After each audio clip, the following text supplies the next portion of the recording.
تنظيم ريكي متشابه الحكومة مكلفة بمتابعة العمل الحكومي. إذا في إطار متابعة قرارات الحكومة الداعية لعقد اجتماع بالمجتمع المدني لمتابعة المشاريع العمومية تنعقد اليوم بتونس. جلسة عمل تنقسم إلى 3 ورشات: ورشة أولى متعلقة بمتابعة المشاريع العمومية، وثانية متعلقة بالاستثمار الخاص، وثالثة متعلقة بالأداء الإداري. ما هو منتظر من هذه الورشات؟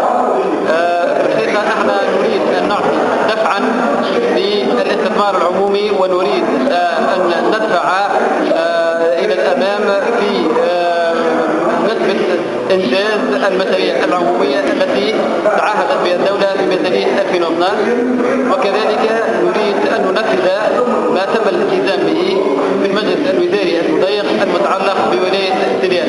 هذا ما يتعلق بالقطاع الخاص.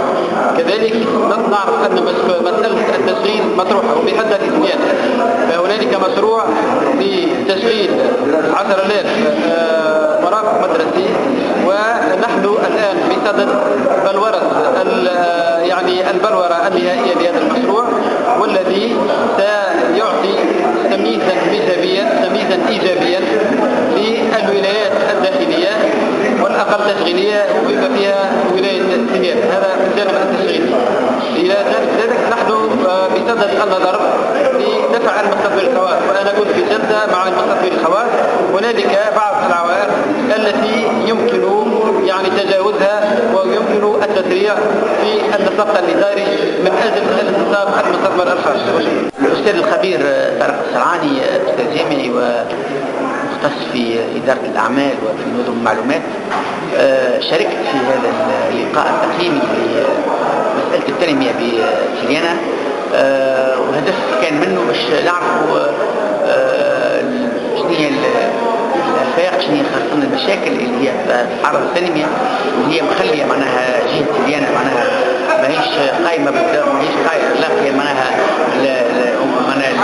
الوضعية المريحة للمواطن، والوضعية المريحة لكل ما معناها كما نقولوا يحاول باش يلقى معناها كما نقولوا طيب العيش في هذا الموضوع.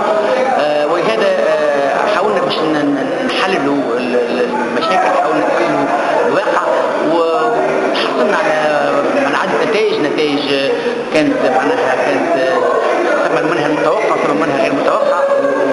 ولاحظنا كونه الخيان ركزوا كونه ثم منها إشكالية كبرى في الإدارة الجهوية بسليانة. الإدارة الجهوية بصفة عامة ممكن ما نقولوش 100%، لكن نقولوا نسبة كبيرة من الإدارة الجهوية مش قاعدة تقوم بدورها. ثم حتى اللي قالوا راهو الإدارة الجهوية معناها توا قاعدة معناها بالعكس تقوم في دور سلبي. في نفس الوقت معناها ثم حتى من الخيان اللي ذكروا معناها بعض المشاكل اللي نجموا نربطوها بلقاء فساد في الإدارة الجهوية في سليانة. هذه من ناحية أخرى كانت تاع اللي نجموا ننظروها باش نطوروا معناها إنجاز المشاريع في سليانة، خاصة المشاريع العمومية من جهة، وكذلك معناها جلب الاستثمار الخاص من جهة أخرى. وشفنا كونه البنية التحتية كانت عندها دور كبير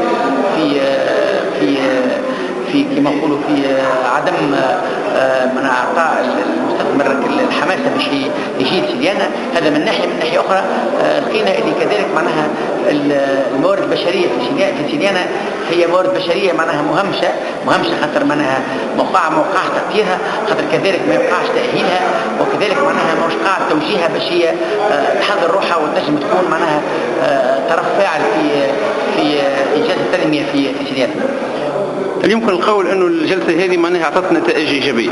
والله نجم نقول لك الحاجة الأساسية اللي جابتها اليوم اللقاء هذا التقييمي هو معناها نجم نقول معناها حكينا أسبوعنا على موقع الداء، وشفنا اللي كونه معناها إذا كان صارت ثم أحداث في سليانة معناها بقطع النظر على التجاذبات السياسية، كان كذلك الواقع اللي في سليانة هو واقع معناها هو اللي ممكن كان عنده القول الحسن باش معناها تسير الأحداثية، خاطر لاحظنا كونه ثم هشاشة في المجتمع، كذلك معناها ثم كذلك عديد من المسائل اللي تخص معناها عدم تطوير معناها كما نقولوا المسارات التعاون باش الناس تتقدم وتلقى معناها حلول عمليه.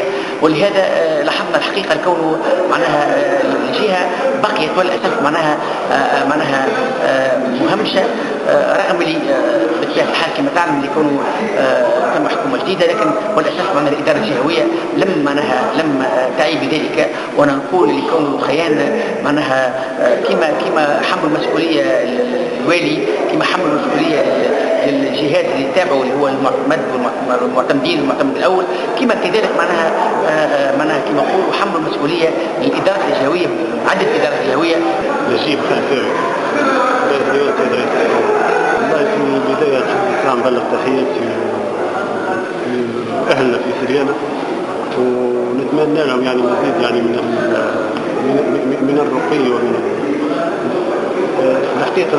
الاجتماع ولا اللقاء اللي صار اليوم يندرج يعني ضمن اللقاءات دائرة يعني رئاسة الحكومة نظمها مع المجتمع المدني ومع الجهات. حاولنا باش نتعرف اكثر ما يمكن على المشاكل اللي تعانينا السليانة، المصاعب، البرامج المعطلة، نسمعوا للمجتمع المدني ونحاولوا انه نوجدوا يعني بعض الحلول مشاكل يعني تعطل المشاكل، ونوجدوا يعني قنوات اتصال مع اهالينا في سريانة، خاصة بعد الاحداث الاليمة اللي صارت، وكان حتى انسان يعني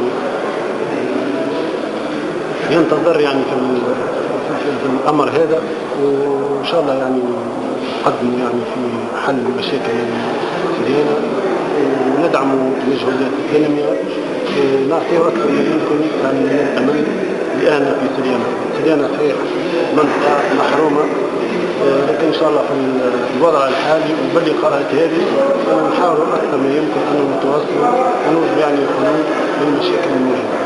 بالنسبة للخطوة اللي اتخذوها بالنسبة للجرحى في الأحداث هذه، شنو الخطوات العملية اللي عملتوها؟ بالنسبة للجرحى وقع الاتفاق مع المستشفى الجهوي بسريانة باش يستقبل يعني الجرحى هذول ويخضعوا يعني فحوصات طبية، وإذا كان يعني ألزم أنه الجرحى هذول ينتقلوا إلى العاصمة معهد العيون يعني لهذه الرأي، ستتولى يعني بطبيعة أعطى الحكومة يعني تعليماته بأن الدولة تتولى